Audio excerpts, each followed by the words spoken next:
Hello guys, இன்னைக்கு இந்த ட்ராமாவோட அடுத்த படத்தை பார்க்க போகிறோம். அதுக்கு முன்னாடி நம்ம சேனலை சப்ஸ்கிரைப் பண்ணாதவங்க சப்ஸ்கிரைப் பண்ணி பக்கத்தில் உள்ள பெல் ஐக்கனையும் கிளிக் பண்ணி வச்சுக்கிடுங்க. மறக்காமல் லைக்கும் போட்டுருங்க. உங்களோட லைக்கு எனக்கு இன்னுமே மோட்டிவாக இருக்கும். ஸோ ப்ளீஸ் மறக்காமல் அதையும் தட்டி விட்டுருங்க. வாங்க வீடியோக்குள்ளே போகலாம். ஸ்டார்டிங்லேயே முன்னதாக காமிக்காங்க. அவள் கிளாஸ் ரூமுக்கு வாரா. அப்போ அங்கே இருக்க ஸ்டூடெண்ட்ஸ்லாம் கிண்டல் அடித்து பேசுகிறாங்க. ஹீரோ ரிஜெக்ட் பண்ணிட்டான்ல, அதனால தான் இவங்க இப்படிலாம் பேசிகிட்டு இருக்காங்க. அவள் ஃப்ரெண்டுக்காரி தான் இவங்கள திட்டி விட்டு மின்னுக்கு ஆறுதலாக சொல்லிட்டு இருக்கா. நீலாம் இவங்க பேசுறது கண்டுக்காத அப்படிங்கிற மாதிரி. அந்த நேரத்தில் ரேயும் மெசேஜ் பண்ணுறாங்க. நான் இன்னைக்கு உன் கூட டின்னர் சாப்பிட வர முடியாது, எனக்கு ஒரு அர்ஜென்ட் மீட்டிங் இருக்குது அப்படிங்கிற மாதிரி சொல்லி சாரி கேட்டிருக்காங்க. இவளும் அதை பார்த்துட்டு அப்போ நான் இன்றைக்கி தனியாகவா போகணும் அப்படிங்கிற மாதிரி யோசிக்கிறா. தென் நெக்ஸ்ட்டு மின்னு இருக்கால, அவள் தனியாக ரெஸ்டாரண்ட்டில் உட்காந்து சாப்பிட்டுட்டு இருக்கா. அவங்க ஃப்ரெண்ட்ஸ் யாரும் வரல போல். அந்த பிளேஸுக்கும் யங் ப்ரொஃபஸர் இருக்கான்ல, அவன் அவனோட கேர்ள் ஃப்ரெண்டு கூப்பிட்டு வந்திருக்கான். மின்னை பார்த்து அவகிட்ட தான் வந்து பேசுகிறான். என்ன உன் ஃப்ரெண்ட்ஸ்லாம் யாரும் வரலையா, நீ மட்டும் தான் வந்திருக்கியா, இவ்வளோ சாப்பாடு உனக்கு தான் ஆர்டர் பண்ணியிருக்கியா அப்படிங்கிற மாதிரி கேட்குறான். இவளுமே சொல்கிறா, ஆமாம் எனக்கு தான் ஆர்டர் பண்ணியிருக்கேன், என் ஃப்ரெண்ட்ஸ் யாருமே வரல அப்படின்னு சொல்கிறா. இவங்க ரெண்டும் பேசுகிறத பார்த்து அந்த பொண்ணுக்கு கடுப்பாயிட்டுன்னு நினைக்கேன். அவளும் இன்ட்ரோ கொடுக்குறா. நான் தான் உங்கள் ப்ரொஃபஸரோட கேர்ள் ஃப்ரெண்டுன்னு. மின்னுமே அவங்களுக்கு வணக்கம் வைக்கிறா. சரி இவங்க ரெண்டும் வேறு டேபிளில் போய் சாப்பிடுவாங்க. பார்த்தா எங்கோ மின்னு இருக்கால அந்த டேபிளில் வந்து உட்காந்துடுறான். அந்த பொண்ணுக்கும் செம கோவம் வருது. வேறு வழியே இல்லாமல் கடுப்புலேயே உட்காந்துறா இவன் பக்கத்தில். அதுக்கப்புறமேட்டா அவகிட்ட பேசுவான்னு பார்த்தா மின்னுக்கிட்ட தான் வந்து பேசுகிறான். நீ எதுக்கும் கவலைப்படாத, யாரும் ஒன்று தப்பாக பேசினாலும் அதெல்லாம் கண்டுக்காத அப்படிங்கிற மாதிரி சொல்லிட்டு இருக்கான். மின்னுமே சொல்கிற, எனக்கு சென் ஈஸியாக கிடச்சிருவான்னு நினச்சேன், ஆனால் கிடைக்கவே இல்லை அப்படிங்கிற மாதிரி சோகமாக சொல்கிறாளா. இவனுமே சொல்கிறான், அது ஈஸியாக கிடச்சிச்சின்னா அது காதலே கிடையாது அப்படிங்கிற மாதிரி சொல்கிறானா. பக்கத்தில் ஒருத்தி இருக்கா தெரியுமா, அவளோட கேர்ள் ஃப்ரெண்டு. அவளுக்கும் செம கோவம் வருது. மின்னை பார்த்து முறைச்சிட்டு இவனை திட்டுறா. என்ன கூப்பிட்டு வந்து என்கிட்ட பேசாமல் அந்த பொண்ணுகிட்ட பேசிகிட்டு இருக்கியோ அப்படிங்கிற மாதிரி திட்டுட்டு அவள் அந்த இடத்த விட்டு போயிடறான். இவன் அவளை கண்டுக்கவே இல்லை. மின்னை தான் பார்த்துட்டு இருக்கான். மின்னு தான் சொல்கிறா, உங்களோட கேர்ள் ஃப்ரெண்ட் அங்கே போகிறாங்க பாருங்க அப்படிங்கிற மாதிரி சொல்லியும் இவன் அதெல்லாம் கண்டுக்கவே இல்லை. இவனும் அவள் போனால் போகட்டும், நான் அப்புறமா அவளை சமாதானப்படுத்திக்கிடுவேன், எனக்கு இப்போ ஸ்டூடெண்ட்ஸ் ப்ராப்ளம் தான் முக்கியம் அப்படி சொல்லிட்டு இவனுமே கேட்குறான். சின்ன அதுக்கப்புறம் உன்கிட்ட ஏதாவது பேசினானா அப்படிங்கிற மாதிரி கேட்குறான். ஆமாம் அவனுக்கு ஒரு பொண்ணு பிடிச்சிருக்காமா அப்படி என்கிட்ட சொன்னான்னு இவன்கிட்ட சொல்லிட்டு இருக்கா. சரி எதுக்குமே நீ கவலைப்படாத, உனக்கு நிறைய டேலண்ட் இருக்கு, இன்னுமே சான்ஸ் நிறைய இருக்கு, உனக்கான ட்ரூ லவ் கிடைக்கும் அப்படி ஆறுதலாக பேசுகிறான். அப்படி அவங்களோட கான்வெகேஷனும் முடியுது. தென் அடுத்த நாளும் ஆஃபீஸ்க்கு சாண்டி வாரா. மறுபடியும் அவள் பேஸில் பொக்கை கொண்டு ஹீரோ வச்சுருப்பான் போல். அதை பார்த்துட்டு இங்கே யாராவது வச்சுருப்பாங்கன்னு மறுபடியும் பார்க்குறா. சாம் தான் அங்கே இருப்பான் போல். அவனை பார்த்துட்டு என்னை எப்போதும் இவன் முறைச்சிட்டே இருக்கானு, அப்போ இவன் இருக்காது அப்படிங்கிற மாதிரி மனசுக்குள்ள நினச்சிக்கிறா.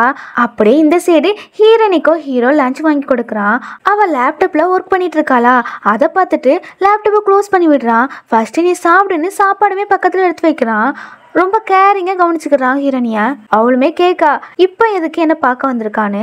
அவனுமே தயங்கி சொல்கிறான், ரே இருக்காங்களா, தினமும் மார்னிங் உங்களுக்கு பொக்கே கொடுத்து விட்டாங்க, நான் தான் அதை சாண்டிக்கு மாற்றி வச்சேன்னு சொல்ல ஹீரோனி திட்டுவான்னு நினச்சிதான் இவன் தயங்கி சொல்லியிருப்பான். ஆனால் ஹீரோனி திட்டவும் இல்லை, ஷாக் ஆகின மாதிரியும் இல்லை. உடனே ஹீரோவோ உங்களுக்கு ஆல்ரெடி தெரிஞ்சிருக்கா என்ன அப்படிங்கிற மாதிரி கேட்குறான். அவளுமே சொல்கிறா, எனக்கு ஆல்ரெடி தெரியும், ரே ஒருக்கா ஃபோன் பண்ணாங்க, அந்த ஃப்ளவர்ஸ்லாம் பிடிச்சிருக்கான்னு சொல்லி கேட்டிருந்தாங்க, ஆனால் எனக்கு எந்த ஃப்ளவர்ஸுமே வரலையே, ஸோ நீ தான் ஏதாவது கேடிவில் பார்த்துருப்பான்னு எனக்கு தெரியும். அதுக்கப்புறம் சாண்டி பிளேஸில் புக்கையை பார்த்தேன், அப்போ நீ தான் கன்ஃபார்மே பண்ணிக்கிட்டேன் அப்படி ஹீரோ கிட்ட இவ சொல்லிட்டு இருக்கா.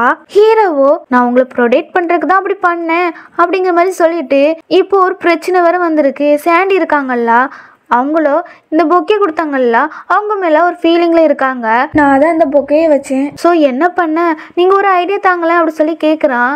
இவளுமே சொல்கிறா, சாண்டி ரொம்ப ஹர்ட் ஆகிடுவான், நீ அவளை தனியாக கூப்பிட்டு எல்லா உண்மையும் சொல்லிடு அப்படிங்கிற மாதிரி சொல்கிறா. இவனுமே ஓகேன்னு சொல்லிடுறான். தென் அடுத்த நாள் ஆகிட்டு ரே வீடை தான் காமிக்காங்க. அங்கே மின்னும் யூனிவர்சிட்டிக்கு போகாமல் டிவி பார்த்துட்டு இருக்கா. இதை பார்த்த ரேயோ எதுக்கு நீ யூனிவர்சிட்டிக்கு போகலன்னு கேட்குறாங்க. அதான் எல்லாரும் எனக்கு கிண்டல் பண்ணுறாங்க அப்படிங்கிற மாதிரி சொல்கிறா. இவங்களுமே ஆறுதலாக பேசுகிறாங்க. நீ நாட்டும் உன் மனசில் உள்ளதை தைரியமாக சொல்லியிருக்கா. சில பேர் அது கூட சொல்ல மாட்டாங்க, மனசுக்குள்ளேயே பூட்டி வச்சுக்கிடுவாங்க, அதுக்கு நீ எவ்வளோ பரவாயில்ல அப்படிங்கிற மாதிரி ஆறுதலாக பேசுகிறாங்க. பேசாமல் நீ இன்டர்ன்ஷிப்புக்கு வந்துறியா அப்படி சொல்லி கேட்குறாங்க. அவளும் ஓகேன்னு சொல்கிறா. இவருமே ஒரு படியாக சிரிக்கிறாரு. ஏதோ ஒரு பிளான் போட்டு வச்சிருக்கிற மாதிரி தான் தெரியுது. நெக்ஸ்ட் எங்க ப்ரொஃபஸர் இருக்கான்ல, அவன் மின் ஃப்ரெண்ட்ஸை வர சொல்லியிருப்பான் போல. அவங்களும் வந்துடுறாங்க. அவங்க கிட்ட எதுக்கு மின் வரலன்னு சொல்லி கேட்குறான். ரெண்டு பேருமே மாற்றி மாற்றி ஆன்சர் பண்ணுறாங்க. இவ என்ன சொல்கிறான்னா எதுக்கு வரலன்னே தெரியல, இனிமே தான் கால் பண்ணி கேட்கணும்னு சொல்கிறா. இந்த பையனும் யூனிவர்சிட்டிக்கு வந்தால் எல்லாரும் கிண்டல் பண்ணுறாங்கன்னு சொல்லிட்டு இருக்கா. அப்படி மாற்றி மாற்றி பேசிகிட்டு இருக்காங்க. ஒரு கட்டத்தில் அந்த பையனை உண்மையை சொல்ல ஆரம்பிச்சிட்டான். சென் ரிஜெக்ட் பண்ணால, அதுக்கப்புறம் இந்த யூனிவர்சிட்டியில் இருக்க பிள்ளைங்களாம் கிண்டல் பண்ணாங்க அப்படிங்கிற மாதிரி சொல்லிட்டு இருக்கான். எங்கள் ப்ரொஃபஸரும் ஓ அப்படியா அப்படி சொல்லி கேட்டுட்டு இருக்காங்க. அதுக்கப்புறம் இன்னொரு விஷயமும் சொல்கிறாங்க. நம்ம ஹீரோ இருக்கான்ல, அவன் ஒரு லேடியை கேர்ள் ஃப்ரெண்டை சூஸ் பண்ணி வச்சுருக்கான் அப்படி சொல்லிட்டு ஹீரோ ஏதோ போஸ்ட் போட்டிருப்பான் போல். அதை எங்ககிட்ட தான் காமிச்சிட்டு இருக்காங்க. அதில் எப்படி இருக்குன்னா, நம்ம ஹீரோ ஹீரோயினி கையை ஒன்றா பிடிச்சிட்டு இருக்கிற மாதிரி அந்த போஸ்ட்டை போட்டுட்ருக்கான். இவனுமே சொல்ல ஆரம்பிக்கிறான். இதை பார்த்து மின்னும் ரொம்ப ஹர்ட் ஆகிட்டா, நாங்கள் சாப்பிடவான்னு கூப்பிட்டா கூட வரவே இல்லைங்க கூட அப்படிங்கிற மாதிரி சொல்லிட்டு இருக்கான். இந்த பொண்ணு இருக்குல்ல, இவளுமே சொல்ல ஆரம்பிக்கிறா. சென்னு இருக்கான்ல, அவனுக்காக தான் இந்த டிபார்ட்மெண்ட்டை எடுத்தா அப்படிங்கிற மாதிரி சொல்லிட்டு, சென்னும் நீங்களும் க்ளோஸ் தானே, நீங்கள் கொஞ்சம் அட்வைஸ் பண்ண வேண்டியதானே, இப்படி ஓல்டு உமனை தான் லவ் பண்ணாதானே அப்படிங்கிற மாதிரி சொல்லிட்டு இருக்கா. இவனுமே சரி ஓகே நான் பார்த்துக்கிறேன் அப்படிங்கிற மாதிரி சொல்லிடுறான். அவங்களுமே தேங்க்யூ சார் சொல்லிட்டு போயிடுறாங்க. நெக்ஸ்ட் கட் பண்ணா டின்னர் சாப்பிட ரேயோ வந்திருக்காரு போல. அம்மாவும் அப்பா கிட்ட இன்ட்ரோ கொடுக்குறாங்க. இது ரே சிவா அண்ட் கியூபிடோட ஓனரு அப்படி சொல்லிட்டு உங்களுக்கு மேரேஜ் ஆகிட்டான்னு கேட்குறாங்க. அவங்களும் இல்லைன்னு சொல்கிறாங்களா. எதுக்கு இவ்வளோ நாள் ஆகிட்டுலாம் மேரேஜ் ஏன் பண்ணாமல் இருக்கீங்க அப்படி சொல்லி கேட்குறாங்க. அதான் எனக்கு யார் மேலேயுமே லவ் ஃபீலிங் தோணவே இல்லையே, ஹீரோனியை பார்த்த பிறகு தான் ஏதோ ஒன்று தோணுது அப்படிங்கிற மாதிரி சொல்ல வராங்களா. அம்மாவும் ஆர்வமாக அது என்னது கேட்குறாங்க. இங்கே இன்னும் அம்மா அவங்க என்ன சொல்ல வராங்க தெரியுமா, நாங்கள் ரெண்டும் ஃப்ரெண்ட்ஸாக இருக்கோம்ல, அதான் ஃப்ரெண்ட்ஸ் மாதிரி தோணுது சொல்ல வராங்க அப்படிங்கிற மாதிரி அப்படியே சமாளிச்சிடா.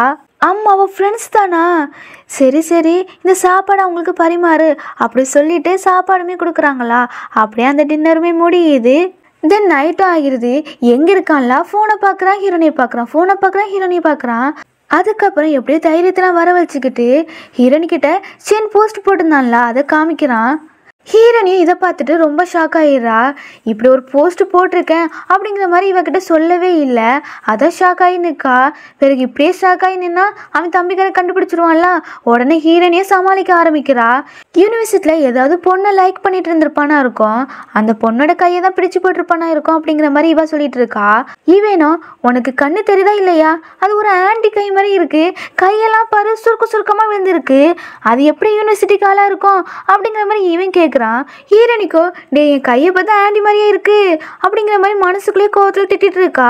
இவனுமே சொல்கிறான், இப்படி ஓல்டு உமன்லாம் உங்கள் ஆஃபீஸில் தான் வேலை பார்த்துட்டு இருக்காங்க, ஸோ உங்கள் ஆஃபீஸில் யாரோ ஒருத்தவங்களை தான் இவன் லவ் பண்ணிட்டு இருக்கான் அப்படிங்கிற மாதிரி சொல்ல, இப்போ அதுக்கு என்ன நான் அதில் போய் மூக்க நுழைக்கணுமோ, எனக்கு வேறு வேலையில் பாரு அப்படிங்கிற மாதிரி திட்டுறா. தம்பிக்காரன்னு சொல்கிறான், ஒரு பொண்ணை சென் ரிஜெக்ட் பண்ணிட்டான் அப்படி சொல்லிட்டு யூனிவர்சிட்டியில் நடந்தது எல்லாத்தையுமே சொல்லிடுறான்.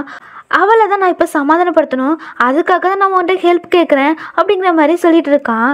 ஹீரோனியுமே சொல்கிறான், நிறைய பொண்ணுங்களுக்கு இப்படி தான் ஹார்ட் ப்ரோக்கன் ஆகும், அவங்களெல்லாம் போய் நீ சமாதானப்படுத்திட்டு இருக்க முடியுமா, உன்னோட வேலை என்னது, ப்ரொஃபஸர் தானே, அதை மட்டும் நீ பார்க்க வேண்டியதானே அப்படிங்கிற மாதிரி திட்டி விடுறா. சரி நான் என்னோட வேலை மட்டும் பார்க்குறேன், நீ எனக்கு ஒரே ஒரு ஹெல்ப் மட்டும் பண்ணிடு, கையில் அந்த சுருக்கம் வந்த லேடியை மட்டும் கண்டுபிடிச்சி தந்து அப்படிங்கிற மாதிரி சொல்லிட்டு அவன் போயிடுறான். ஹீரோனி அவள் கையை பார்க்குறான். நிஜமாவே நம்ம கை சுருக்கம் விழுந்துட்டா இருக்கு, ஒருவேளை நம்ம கேள்வியாக மாறிட்டு வருமோ அப்படிங்கிற மாதிரி பார்த்துட்டே இருக்கிறா. நெக்ஸ்ட் கட் பண்ணா மார்னிங்கு நம்ம ஹீரோனியும் அப்பாவுமே ஜாக்கிங் போவாங்கல்ல, இன்னைக்கு அப்பா வரமாட்டே சொல்லிட்டாங்க போல, அவன் மட்டும் தான் இங்கே வந்து உட்காந்துருக்கா. ஹீரோவுமே வர சொல்லியிருப்பா போல. ஹீரோவுமே அந்த இடத்துக்கு வந்துடுறான். இவ வேற கோவத்தில் இருக்கா. இதை பார்த்துட்டு இவனும், நீ ரொம்ப தூரத்துலேருந்து ஓடி வரியோ, கை கால்லாம் வலிக்குதோ, அதான் இப்படி இருக்கிறியான்னு கேட்டுட்டு ஷோல்டரை அமைக்க விட்டுட்டு இருக்கான். இவளுமே ஃபோனை தாப்பி சொல்லி கேட்குறா. அவனுமே கொடுத்துறான்.